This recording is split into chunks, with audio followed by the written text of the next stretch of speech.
This proposed 3D design is for the construction of a factory that would produce lithium-ion batteries for eco-friendly vehicles. The design is targeted at a production rate of 35 gigawatt-hours of energy annually. The Nordic Energy Capital.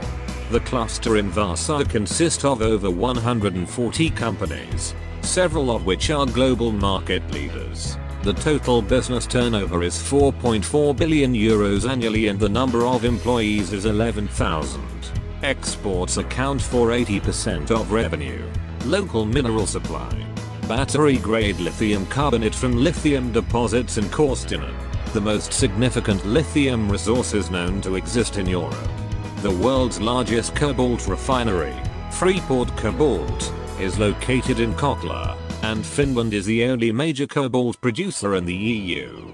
Norilsk Nickel Harjavalta, close to Pori, produces 50,000 tons of nickel annually. Skarland Graphite in the northern Norway is world's richest flake graphite deposit in operation. Full logistics.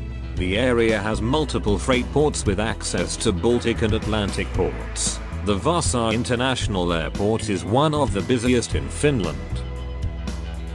The cities are connected with a railroad network and a coastal highway.